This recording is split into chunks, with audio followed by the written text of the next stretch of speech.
আমার মনটাই কয় আমি আপনার সাথে ভালো চলতে পারবো আবার।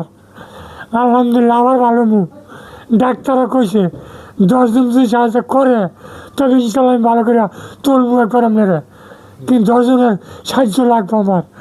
আসসালামু আলাইকুম দর্শক, কোনো প্রকার ভূমিকা না রেখে সরাসরি টপিকে চলে যাই। আমি আজকে আপনাদের সামনে যে ভিডিওটি করতেছি তার মূল উদ্দেশ্য হচ্ছে একজন অসহায় এবং ক্যান্সারের রোগীকে সহযোগিতা প্রসঙ্গে। আমি যে রুমে দাঁড়িয়ে আছি এটা মোহাম্মদ বাদল সাহেবের বাসা।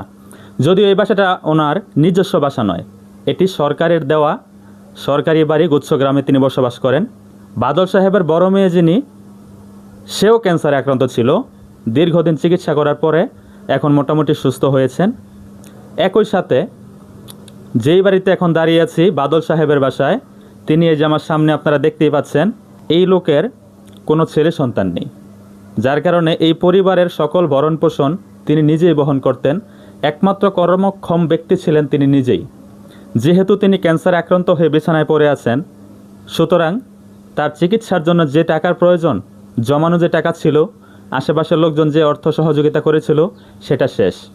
চিকিৎসা চালানো তো দূরের কথা, তারা 3 বেলা 2 মুঠো ভাত খেয়ে বেঁচে থাকার মতো পরিস্থিতি এখন তাদের নেই। কারণ হচ্ছে যে ব্যক্তিটা ইনকাম করবে, উপার্জন করবে, সেই বিছানায় শুয়ে আছে ক্যান্সার, মরণব্যাধি ক্যান্সারের সাথে আজকে জীবন যুদ্ধে লড়াই করতেছে। আপনি কতদিন যাবত এই অসুস্থতায় ভুগতেছেন? আজকে অসুস্থতা 9 মাস। 9 মাস যাবত। আপনার এই চিকিৎসার জন্য যে টাকা পয়সা, এগুলো কোত্থেকে আসে, কিভাবে আসে? এগুলো আগে কিছু গরু বাছুর আসছিল, কিছু ক্ষেত কামার করছি, নিজের ইনকাম আসছিল, এইটা শেষ করছি। আগে শেষ করার পরে আর কুলাইতারি না, পরে মায়ের জামাই কিছু দিচ্ছে, মায়ের জামাই চিকিৎসা করছে।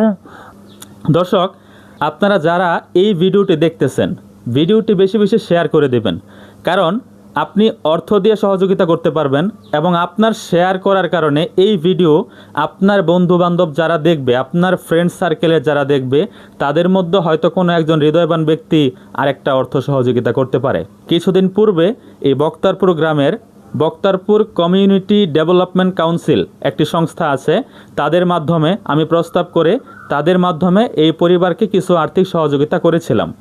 আমি আপনাদের কাছে 2 হাত তুলে অনুরোধ করব, আপনারা যদি নিজ নিজ অবস্থান থেকে অল্প অল্প পরিমাণ সহযোগিতাও করেন, এই মানুষটার জন্য বিশাল উপকার হবে। এই মানুষটার জন্য বিশাল উপকার হবে। আমরা কে কখন কিভাবে অসুস্থ হব কেউ বলতে পারি না।